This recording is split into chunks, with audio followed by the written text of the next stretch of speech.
When I was about 6 years old, my family went on vacation to a beach in Florida. I'm a lot younger than my siblings, so while they were doing their own thing with their friends, I was stuck wherever my mom would take me. For the most part, we stayed in the extremely crowded pool area by our hotel, which had direct access to the beach. It's all a bit hazy, but at some point when I was swimming, I looked up where my mom was supposed to be sitting, and she wasn't there. I was really attached to her, so I got out and started looking for her. I scanned all the chairs and took a trip around the bar next to the pool, but I couldn't find her. For some reason, 6-year-old me decided she'd gone for a walk on the beach without me, so I made my way out there looking for her. I walked about half a mile down the beach, out of the crowds to a more vacant area, and just remember starting to cry because I thought I'd never see my mom again. Just as I basically had given up, a woman and man came up to me. They asked me who I was, if I had any family nearby, and I had told them I was alone and was looking for my mother. They said to me that they had seen my mother and told me that they would hang out until she came back. Well, these people took me about 2 miles away from my hotel. We walked down the beach to a more residential area. They kept insisting that my mom was going to be down on the other end of the beach and that they were going to take care of me. They tried to get me to build sandcastles with them, play in the water with them, and even told me that we could leave to go get dinner and they'd bring me back afterwards. I kept telling them no, and that I wanted to return to my hotel so that I could go up to my room and check for my mother there, and that's when they got really upset with me. The woman said to me, "We're going to leave, go get dinner at our house, and we will bring you back to your hotel afterwards. Got it?" I was starting to get really nervous, so I told them I didn't want to go with them and that I could walk back to my hotel on my own. The man then said, and I will never forget this, "You're coming home with us for dinner." He said it in one of those creepy, do it or die kind of tones. I don't know, it just stuck with me. Lucky for me, I heard my name in the distance. There was a group of people yelling for me. I bolted over to them, and they asked me who I was. When I told them my name, they smiled so big and said, "There are lots of people looking for you." When I turned around to tell the group that a man and woman had been hanging out with me, they were gone.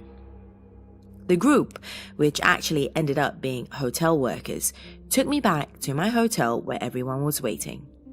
There was a fire truck, an ambulance, and news crews, all there because I had been gone for over half the day. The entire hotel pool area had been shut down in efforts to arrange search parties. My mother was sobbing, and all was okay. When I told the hotel workers what had happened, they were extremely concerned. Apparently, not even a week before, a child went missing in their beach access area.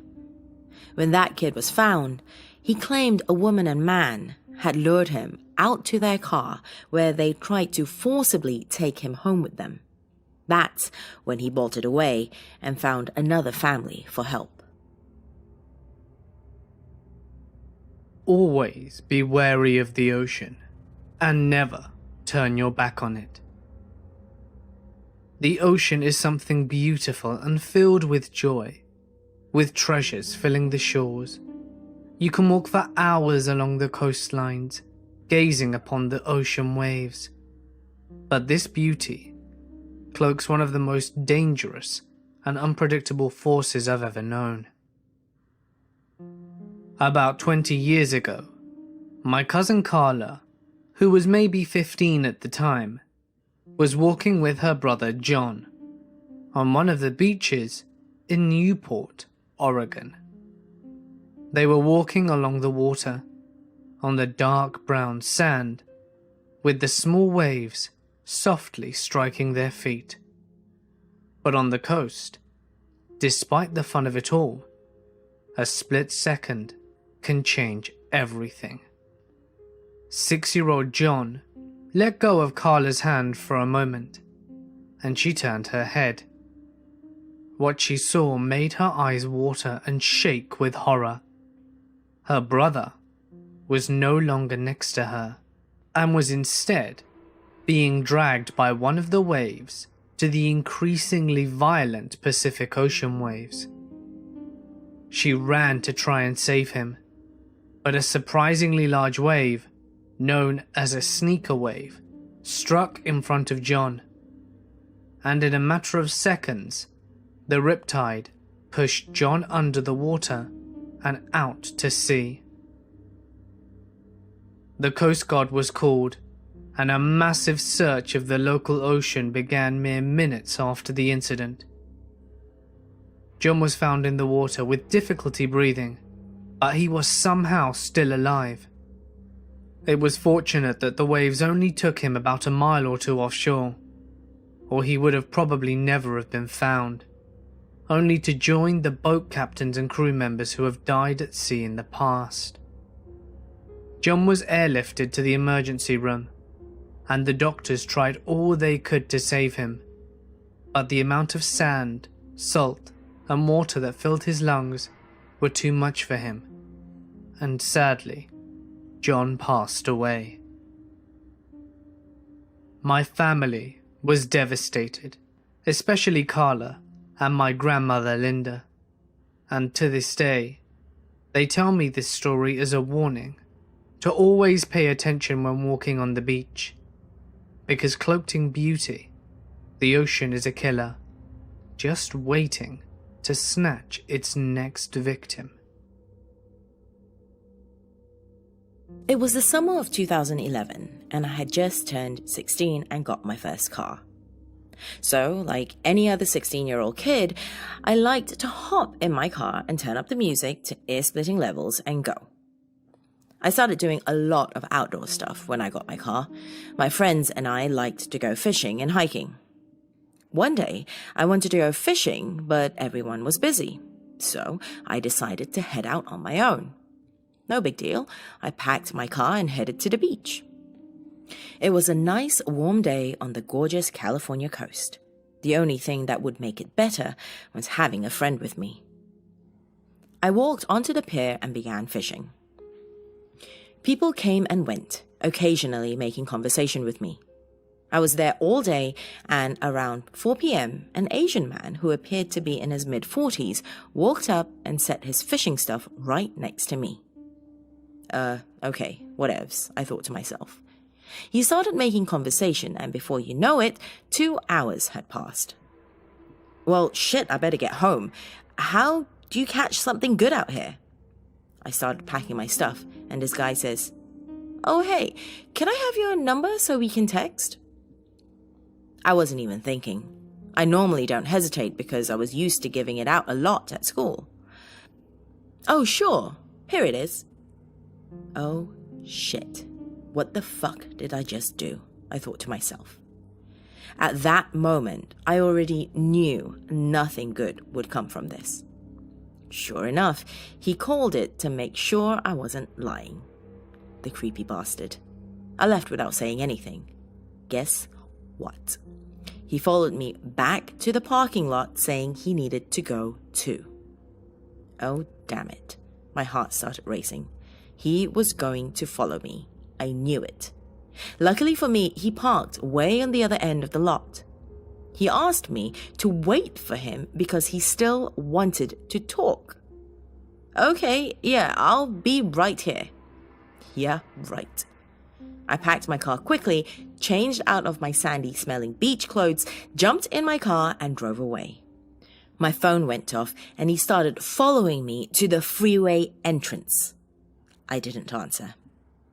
As soon as I got on the ramp, I floored it and started weaving through traffic at 95 miles an hour trying to lose this creep. He already had my cell number and knew my car.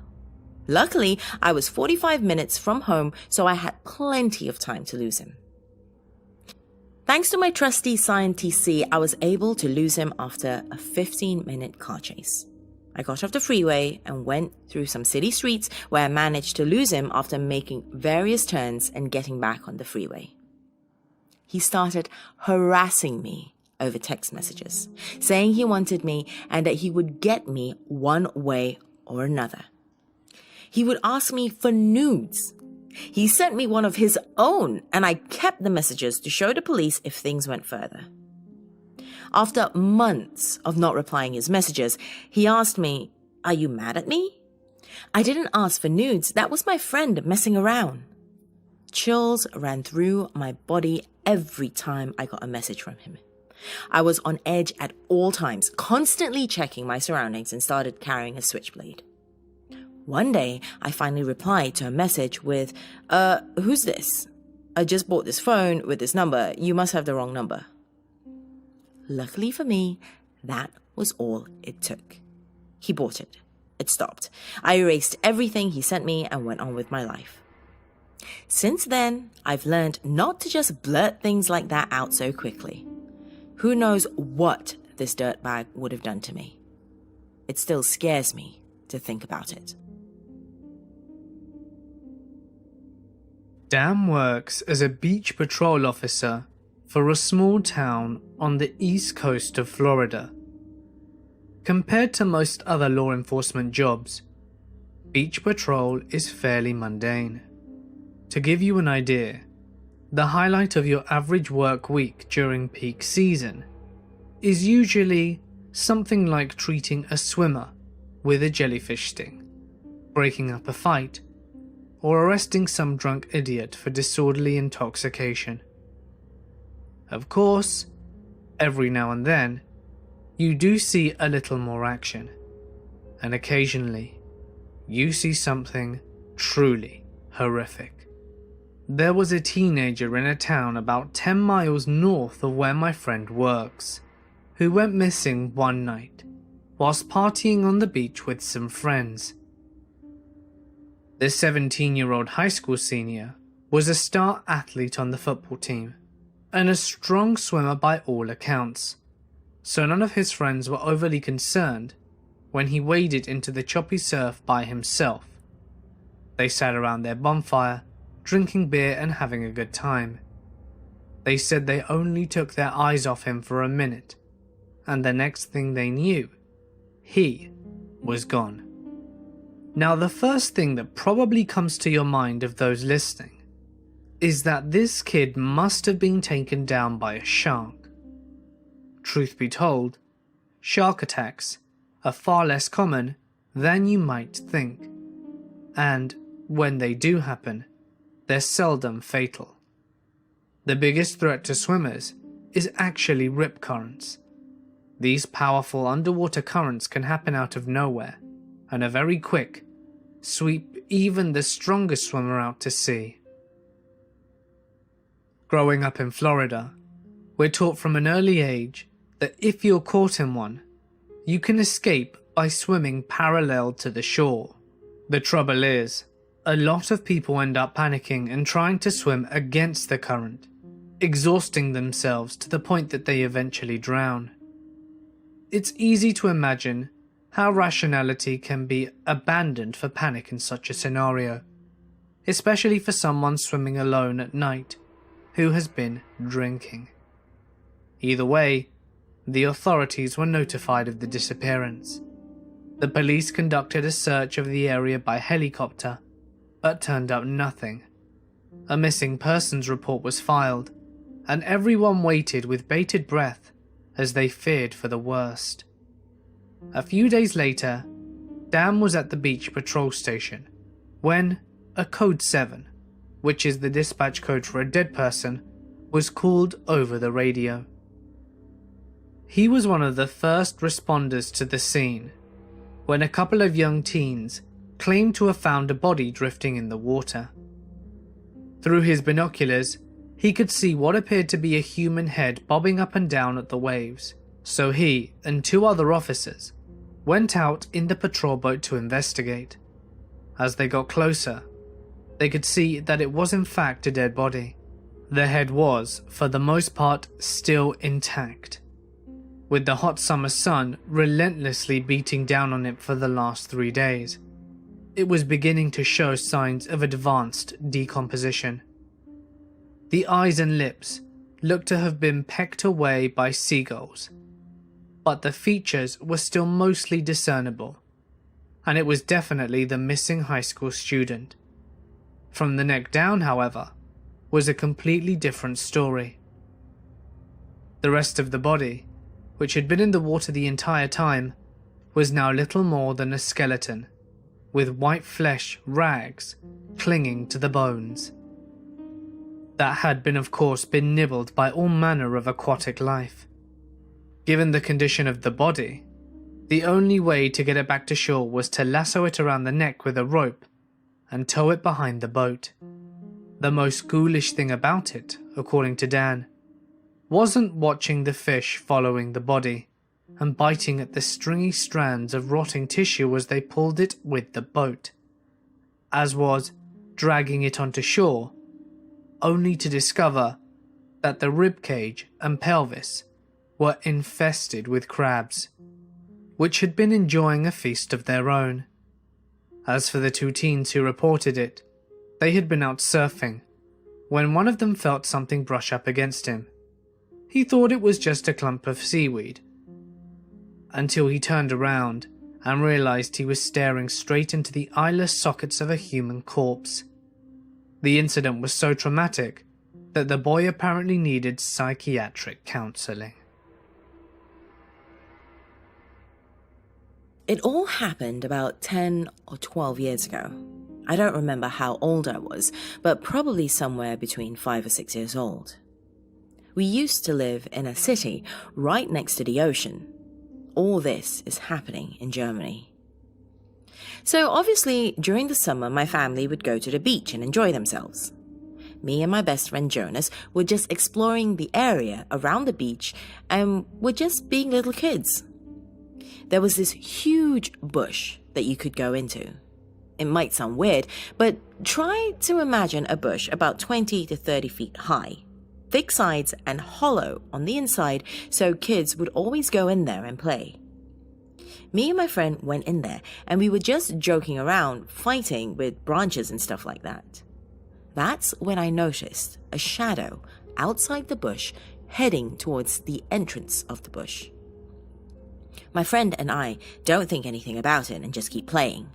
The shadow kept walking and eventually reached the opening. It was an old man, maybe 60 years old.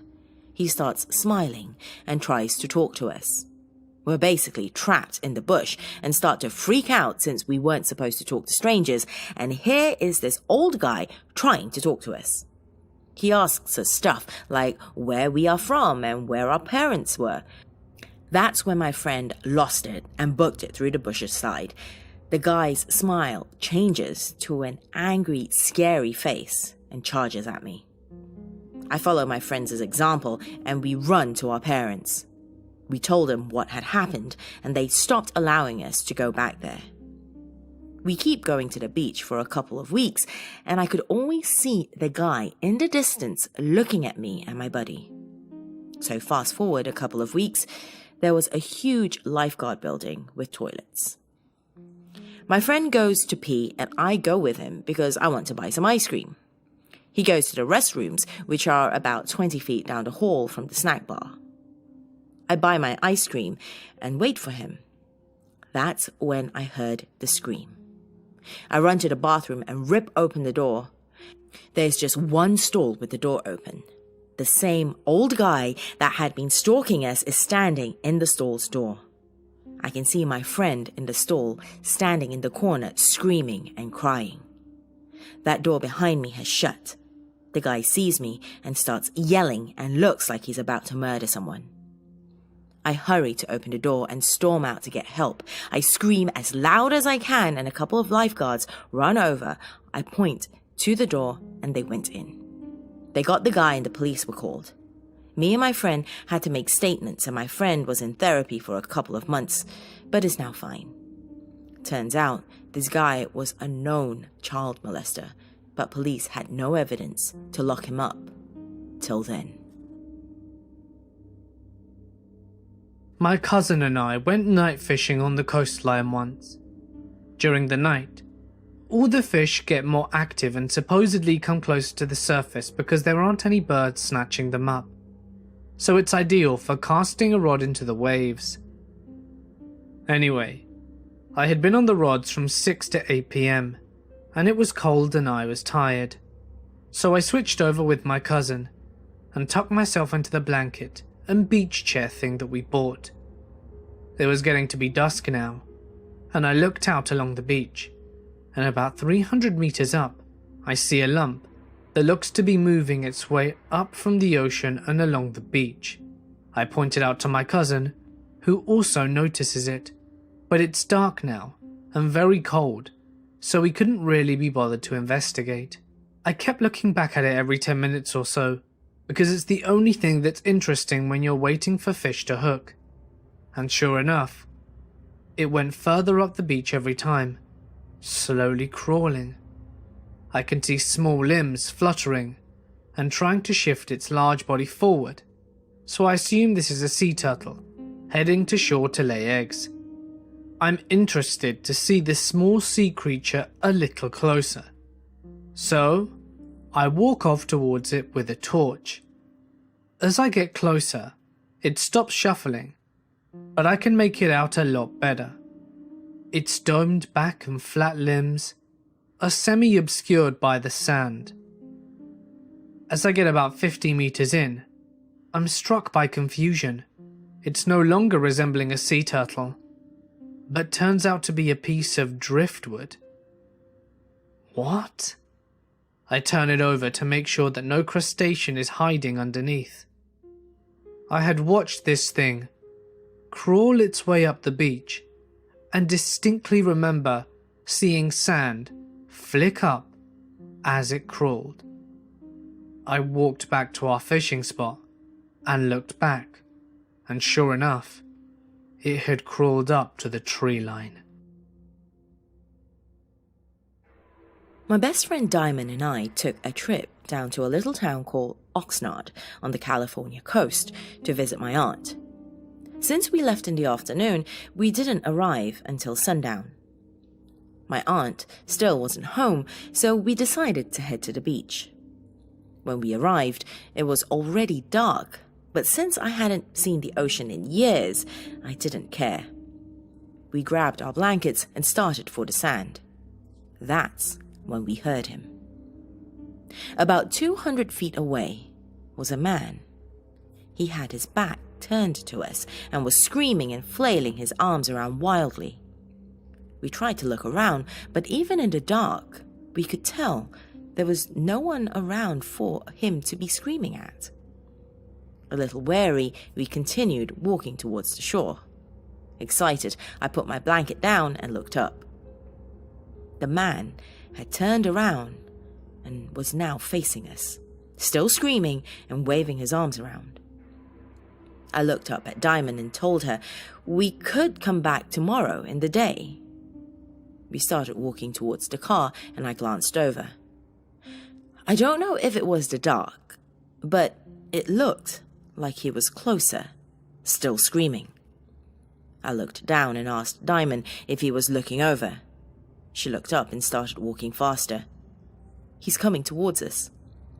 I picked up my pace as I saw my car in the distance. I pulled out my keys from my pocket. Almost there. Run! I turned around to see Diamond running through the sand as fast as she could. Terrified at this point, I turned back to see the man sprinting full force in our direction. I let out a scream as I bolted towards my car. Diamond was already there, screaming at me to open the door. I climbed in, locked the doors, and floored the gas. I looked in the rearview mirror and saw the man still sprinting towards my car, now yelling obscenities at the top of his lungs. I sped down the street, out of view of this man, out of the neighborhood we parked in, to my aunt's house. She was pulling up just as we were, and I broke down and told her everything. She called the police, but since we were in the dark and couldn't see his face, we couldn't give them a description. They said they'd go and check, but without a description, there was nothing they could do. Diamond and I stayed up all night, too terrified to sleep. The next morning, the police called my aunt. They had checked the area we were at last night. They had found multiple knives scattered through the sand. The last one they found was on the sidewalk, next to where my car was, hidden in some bushes. About the time I was 17 or so, a few friends and I were out at the beach making dry ice bombs in the middle of the night, probably midnight or so. We were quite delinquent back then, and there were about 5 or 6 of us, and we were just chilling and having a good time, trying to make potholes in the ground with dry ice bombs in the sand. It was quite a foggy night, which isn't quite unusual, considering I live on the northwest coast of Oregon, and it rains here 300 days out of the year. After 30 minutes or so of being rambunctious teenagers, we decided to walk down the beach a bit. After probably 15 minutes of walking, we hear a strange scratching/grinding sound and stop and listen. No sooner than 20 seconds later, a tall figure emerges from the fog, adjacent to the ocean, but between us and the ocean. He had to have been at least 8 feet tall, and was dragging a chain. Not your average chain, but a massive chain that looked like it was used for an anchor. The rings were probably around 8 to 12 inches long apiece, and they looked to be at least an inch in diameter as well. Now this chain wasn't short by any means, it was probably 40 to 50 feet long, and this dude was just dragging it in the sand behind him, in the middle of the night. We sat there silently, and I got the biggest shiver down my spine, and all my hair stood on end, and my breath seemed to escape me.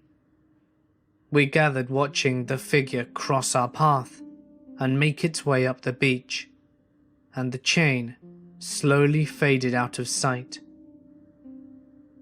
What the hell, I thought? We then continued back down the beach to a shipwreck called the Peter Iredale, which is all but eroded now, and took in the cool sea spray and enjoyed the ominous whooshing of the serene ocean waves. We toss a couple of dry ice bombs in the water and head back to our car, where we were parked probably half a mile up the shore. As we're walking, we hear the noise again. My heart thumps, and I get the cold sweats.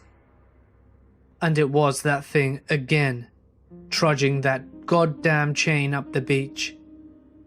It had to have been in the exact same place I saw it the first time. There were no drag marks in front of him, no footsteps, no indication that anyone had been on the sand. The sand was dry, and it wasn't being washed over by the waves. We watched it for a moment out of curiosity, to try and figure out what the actual hell was going on.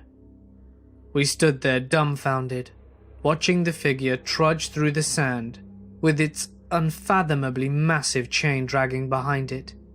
Then, it stopped dragging the Satan chain and stared directly at us, piercing our souls and the essence of our being.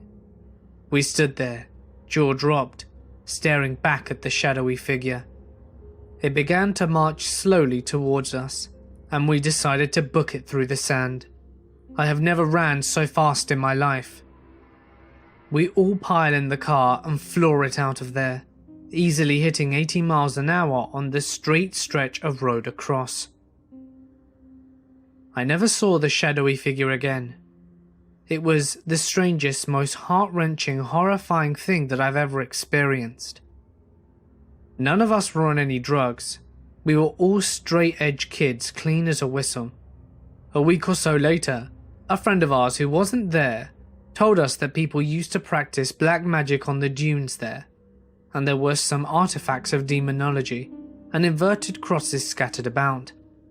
I called bullshit on his accusations of such occurrences, and went out to search for said black magic devil worshippings at night. We were able to find some inverted crosses, which were made of some sort of metal that was all but rusted over, and concrete blocks probably a cubic meter in size in a few different places, holes bored through them, and metal rings inserted through them. I put two and two together and theorized that the chains were the thing connected to these blocks in the dunes, and Lord knows for what purpose. I assumed that creature was of black magic / demonology, and will never set foot on those godforsaken cursed dunes again. Not only that, but it turns out that this creature is in the Oregon's Ghost Story book, which is chilling to have witnessed firsthand. Turns out people have been seeing it for many, many years. Okay, so a bit of a backstory here. I'm 19 now, but was around 4 or 5 at the time. My parents used to be nudists when I was small and would encourage me and my brother, 7 or 8 at the time, to accept our bodies, not to be afraid to show the skin that we were born in, other child teaching stuff like that. They informed me that a lot of their reason for being nudists was because of a very manipulative and persuasive friend they used to have who was into the practice. They are now extremely embarrassed about their period as nudists and try to hide the matter from a lot of friends and family. Well, anyway, my mom and dad both worked a pretty stable job in an online accounting firm back then, so we went on holidays quite often. I used to love going to Spain the most, so we chose to go to Spain that summer. On day 10 of our trip there, before we headed off to the US for a weekend, we enjoyed going to the beach almost every day. Of course, at the time, my parents loved nudist beaches, not only for people like them, but also to get a perfect lineless tan. So, we were on the beach, and my dad and brother were splashing around on the shore while my mother and I were on some sun chairs, her sleeping and me burying my legs in some sand. I didn't really have anything growing on me then, so nobody really paid much attention to me.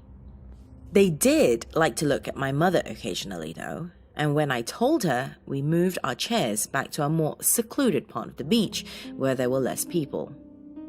She fell back asleep, and next to us were a couple, with 2 kids playing behind their chairs, which I thought were their kids. The woman looked at me as I reburied my little legs in the sand and pointed at me, whispering something to the man. She stood up and hung a towel from the sun umbrella above them.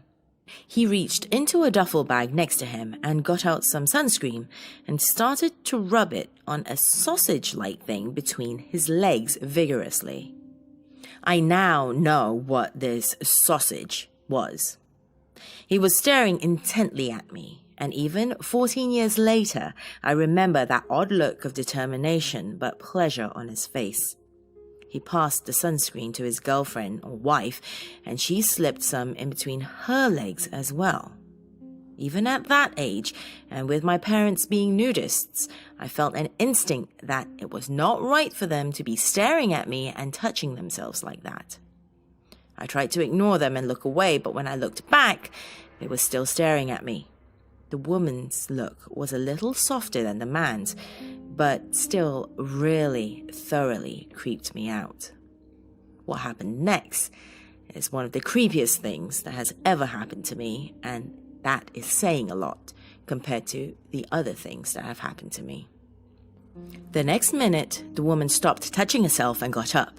She wiped her hands and the area and reached for me, grabbing my arms and shushing me, trying to pull me out of the sand I was buried in. The sand was giving away quickly, and I screamed for my mother. She says I kept going, "Mommy, help! Mommy, help!" I don't remember. It was all a blur to me as my mom got up and yelled, "¿Qué estás haciendo?" at the woman. My mom said that the woman quickly let go of me and, not in Spanish, but in a Northern English accent, which she must have guessed because of the English tinge in my mom's Spanish, explained to her that I had buried myself deep in the sand up to my nose and she thought I was going to slip under, so she simply pulled me out of concern. The sand beneath me was wet, and from my hips upwards, I had not a spot of sand stuck to me whatsoever, so my mom knew she was lying. "Your daughter is very pretty. We meant no harm," the man said, unaware he was still rubbing his nether regions. At that point, my mom loses it. "What the fuck did you just say? And what are you doing to yourself, you disgusting old twit?" The man realized and removed his hand from his inner thigh. "Just sun cream. Keep the old sun from burning me. Just rubbing it in. Do you like hip-hop?" is what I said. My mom reminded him his wife had draped a towel that was blocking all the sun, and he blushed profusely.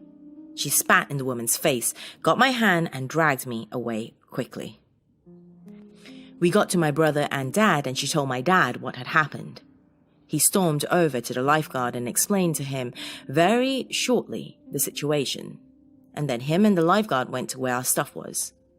The couple had taken off, and all that was left were their seats and the 2 kids. My mom scoured through our beach bag for her cell to call the local police station, but her phone was missing. So was my dad's wallet. The lifeguard radioed into the beach kiosk to call the police and to play on the speakers placed on the bars around that 2 kids were unaccompanied and their parents needed to collect them. In about a minute or so, a woman came running, tears in her eyes, and scooped up the 2 kids. They must have been around 2 years old, and she held them, crying her eyes out. She thanked the lifeguard and my parents and told us that her husband had fallen asleep, and we told her the couple must have taken them and moved them to their spot. She had her cell in her hand, and she said she was just about to call the police. My mom told her to, and the lifeguard offered to drive us all to the station, including the woman and her husband, as his shift was about to end. We all changed and drove down. In the end, my parents and a nice couple gave their statements.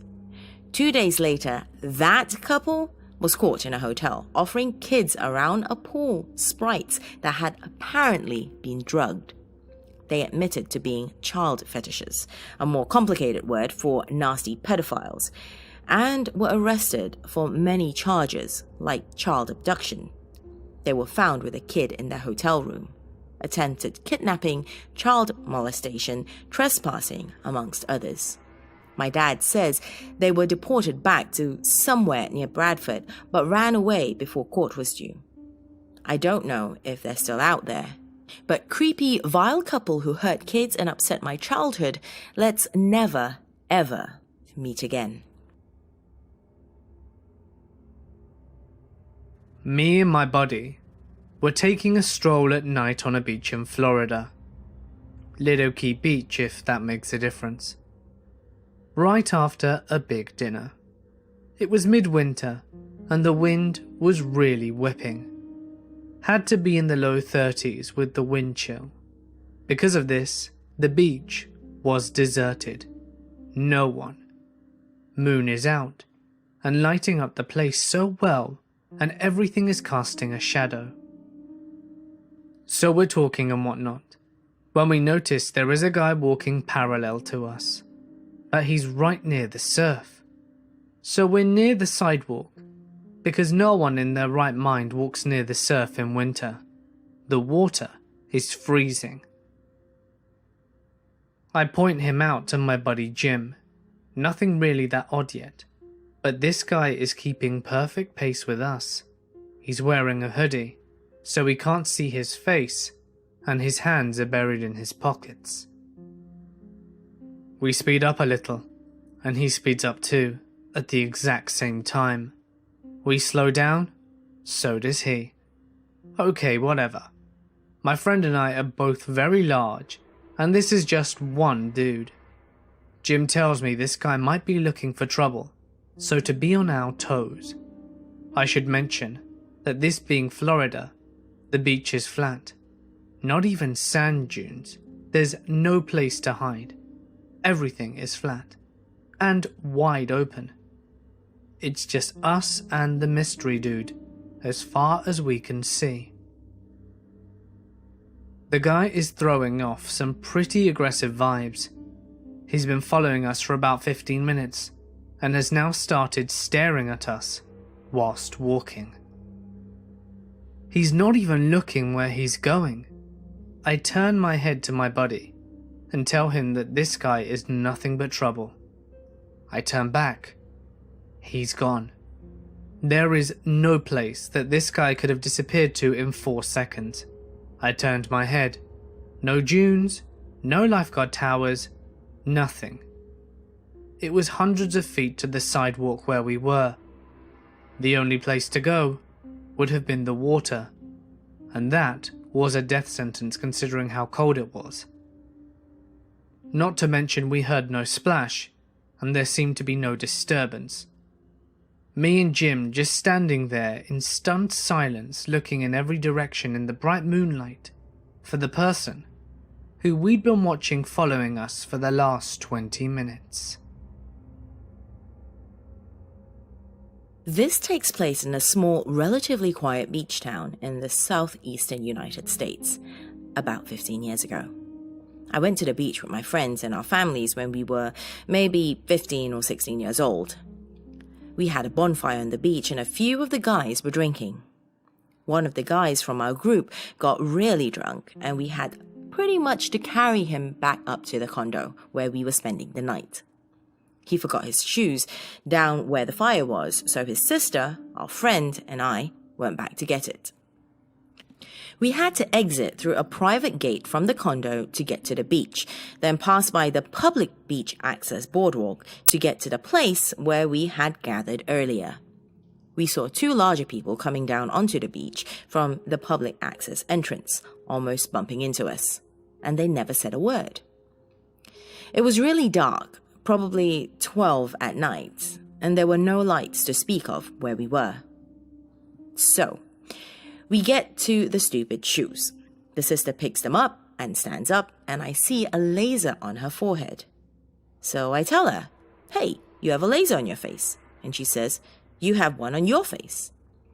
We sort of swat at it for a minute, like idiots, and then we head back over to the private access to get to the condo. We had to pass the 2 people and the public access boardwalk again, obviously.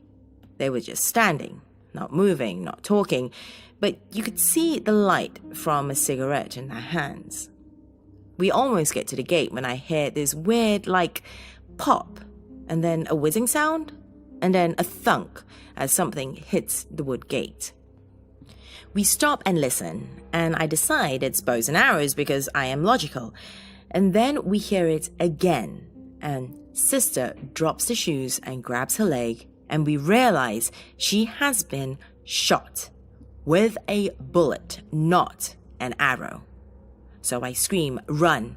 and we struggle with the lock on the gate for a second, then haul ass back into the condo. The bullet grazed her leg, but left an enormous, covering the entire outside of her thigh, front to back, and probably 4 inches up and down, welt and broke the skin. We later realized that the lasers on our faces were the sights on the guns. So creepy dudes on the beach, let's not meet. I worked at a hotel in Thailand. It's the most popular hotel in the province. And that might be because we have the most infamous beach in the country, right in front of the hotel as well. What makes this particular beach get that much fame is because of 2 things. 1, it got hit by a tsunami half a decade ago. And 2, it has many phenomena, like rip currents, etc. Combine it with strong beliefs in the paranormal, and you've easily got an infamous beach.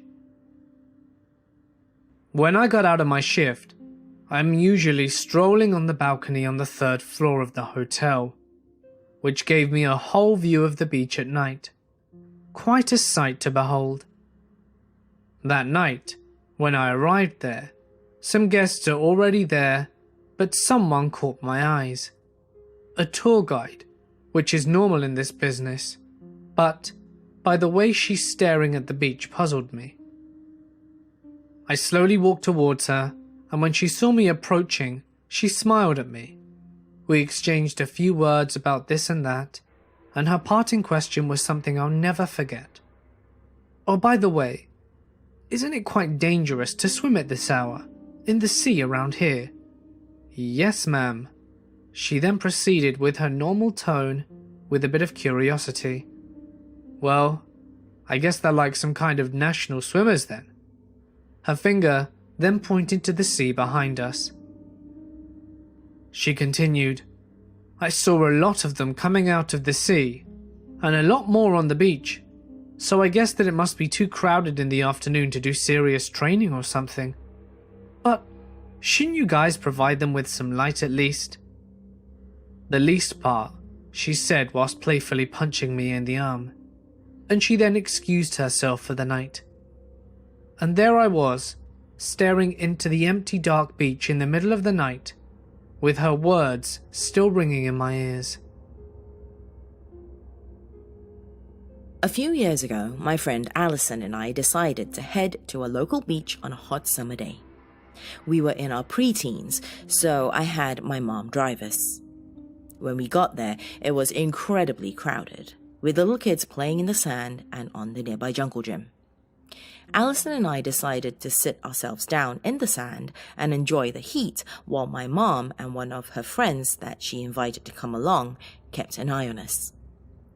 We had probably been there a few hours, and at this point the beach started to clear out as it got colder. Alison and I took a break from taking photos of each other planking. Oh God, why was this even a thing? And sat across from each other chatting about the new Iron Man mode on RuneScape. I sensed something approaching us and looked over to see this 20-year-old Hispanic man coming up to us and started chatting with us. At first, everything was fine, but then I noticed he kept nudging closer to us and looking around and behind him. It totally freaked me out. He then asked if we had boyfriends or if we liked older men, to which we both replied no. He scoffed and tried to convince us that we are basically the same age, which we didn't buy at all. While this was happening, Alison and I were texting each other back and forth frantically, trying to figure out how to get this guy to leave. She then told me that I should say, "I have to go to the bathroom." After a quick glare in her direction for making me have to do it, I did exactly that, and she quickly said, "Me too." We both stood up and walked to the brick bathroom house, while he, of course, followed us, pausing and waiting just outside. When we got inside, we started freaking out to each other about what to do. But when I poked my head out a few minutes later, he was gone. My mom was standing in front of the bathroom with a friend and told us that they noticed the guy acting weird and panicked when he followed us. She then said that her friend told the guy, "Hey, how about you get out of here?" When he tried to tell her that he was our friend from school, she made a scene. She was a small young woman, but totally intimidating. The guy then looked flustered and walked away. Alison and I were relieved after that and decided to go hang out on the jungle gym next to the bathroom house. When I looked to my right before we reached the jungle gym, I felt my stomach drop when I saw the man, along with 7 other sketchy guys, quickly leaving the area into the woods. I don't know what would have happened if the guy convinced us to somehow go somewhere with him. I'm just thankful my mom's friend stepped in and told him to beat it before we ended up on a milk carton. I lived in a bungalow for a month. It was right on the beach and had other bungalows nearby, so it frequently had people coming and going. I was lounging in my hammock on the deck one night, watching the shoreline. I saw a white silhouette walking down the beach, like someone illuminated in really poor lighting. I couldn't make out any features like a face or the border between clothing and skin. I didn't think much of it because of the poor lighting, but I noticed that they were walking kind of weird. Perfect posture and legs revolving almost as though they were pedaling a unicycle. They didn't have any arms swaying with their walk. I paid extra close attention at this point because I was working on a short story that I wanted to save for inspiration. As I was trying to describe the person to myself, they wandered behind palm trees. Palm trees are really thin. We all know this, so I watched the palm tree waiting for them to emerge on the other side and continue my thought process. After a couple of seconds went by, I figured they were going really slowly behind the palm. Maybe they had laid down on the beach. I never once took my eyes off the palm that they had disappeared behind, because by all rights, someone should have come out on the other side. Before I went to bed, I walked down to the beach and there was nothing. Nobody up or down the beach. Nobody lying down. Nobody around. From the angle I had been watching in my hammock, the only way for someone to disappear like that would have been to know I was watching an army crawl really carefully away. I never fully decided on what I saw.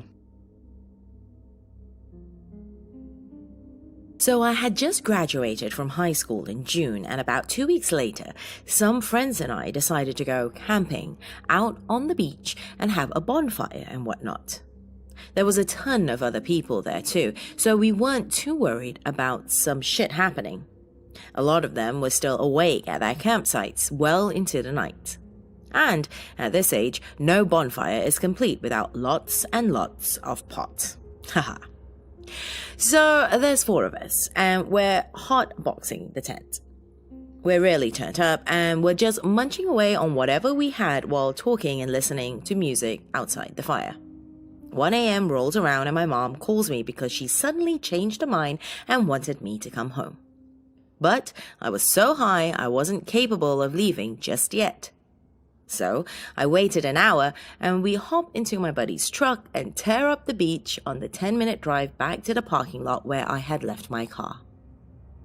We get there and I give everyone a hug goodbye and they tell me to drive safe or just bite the bullet and stay with them so I'm safe. I tell them I'll just nap in my car for a bit so I can come down before driving. They leave and I'm sitting in my car for about 15 minutes, but I just started getting creeped out. There was no one out in the entire city but me, and it was just so dark and eerie. It was unsettling to say the least, so I thought, fuck this, I'm getting out of here, at least to a well-lit place. I turned on my car and backed out, and then started to leave the lot when I noticed a pair of headlights come on the other end of the lot. Shit, must be the popo. Nope, I came to a stoplight and looked in my mirror. It was a black sedan. Okay, no big deal, maybe they just happened to leave the same time I did. They took the same turns I was taking. I almost went through the back roads back to my town, but decided the freeway would be safer. As soon as I was on the ramp, I stomped the gas pedal and was pushing 95. They kept up. I tried switching lanes and falling back so I was behind them, but they did the same. So I just sped up again. They followed me for the 20-minute drive back to my hometown. I made a bunch of turns and was finally able to lose them by quickly turning into a narrow road, hiding my car behind some trees and shutting it off. I rolled down the window just a bit and watched as they stopped in the street I turned from, and got out of the car and looked around cluelessly. It was 2 guys that had to be in their 40s. My heart was racing so badly, and I was praying that they wouldn't spot me. They got back in and drove off. I waited 10 minutes before getting back on the road. I made it home safe and locked every door and window when I got inside. Needless to say, I didn't sleep that night, and I stared out my window all night in case they found me.